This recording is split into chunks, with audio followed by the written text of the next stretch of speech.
बेटी बेटों से कम नहीं होती। बेटी बेटों से कम नहीं। राजा और रीमा नाम के एक पति पत्नी रहते थे। कुछ समय बाद उनका बच्चा होने वाला था। रीमा हॉस्पिटल में भर्ती हुई थी।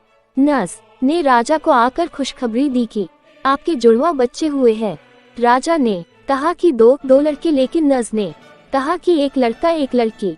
राजा लड़की नहीं चाहता था क्योंकि लड़की की शादी में होने वाले खर्चे से वो डरता था। 3-6 दिन के बाद राजा अपनी पत्नी और बच्चों के साथ अपने घर पर आ गया। वह ज्यादातर लड़के को ही खिलाता था। रीमा को ये बात पसंद नहीं थी। एक दिन राजा अपनी पत्नी से बोला कि हम दो बच्चों का खर्च नहीं उठा सकते, हमारी आर्थिक स्थिति अच्छी नहीं है। इसके अलावा लड़की की शादी में होने वाले खर्चे को भी हम नहीं उठा सकते, इसलिए हम लड़की को मेरे मित्र को सौंप देते हैं जिसकी कोई संतान नहीं है।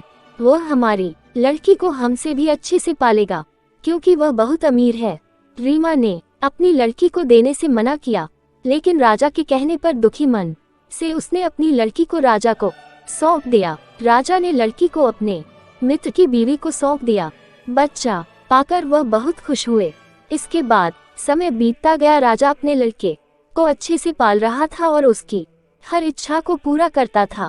लड़का जब 20 वर्ष का हुआ तो उसने राजा से बाइक दिलाने की जिद की। राजा ने अपनी बीवी के गहने बेचकर उसको बाइक दिला दी। कुछ समय बाद उसने अपने लड़के के लिए खेत बेचकर एक दुकान खुलवा दी जिससे वो कुछ कमाने लग गया। फिर कुछ समय बाद उसकी शादी भी करा दी।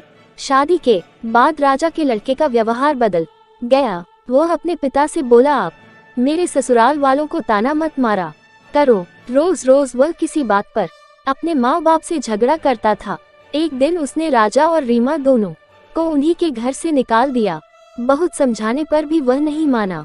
राजा और उसकी पत्नी एक पेड़ के नीचे जाकर बैठे। वहां बैठकर रीमा ने राजा को कहा कि जोरों की भूख लगी है। वह चलते चलते बहुत थक गए थे, भूख और प्यास से बेहाल थे। राजा के पास कुछ पैसे थे तो वह कुछ खाने को लाया और खाना खाकर पेड़ के नीचे सो गए। ठंडी हवा चल रही थी। वह कुछ देर बाद उठे तो वह चलने लगे। रास्ते में राजा के दोस्त मिले। वह अपनी बीवी और बेटी को राजा से मिलवाया और कहा कि यह वही है जिसको आपने 26 वर्ष पहले हमको सौंपा था। आज ये एक डॉक्टर है और वृद्धाश्रम भी चलाती है। राजा और रीमा अपनी बेटी से मिल कर बहुत खुश हुए और उन्होंने अपनी सारी बात अपनी बेटी को बताई। इसके बाद वह बोली कि अब आप दोनों मेरे साथ ही रहेंगे। सीख, इस कहानी से हमें ये सीख मिलती है कि हमें कभी भी लड़के लड़की में भेदभाव नहीं करना चाहिए। अगर आपको हमारी यह कहानी पसंद आई हो तो प्लीज इसे लाइक और सब्सक्राइब जरूर कर दी। ये स्टोरी सुनने के लिए शुक्रिया। लाइक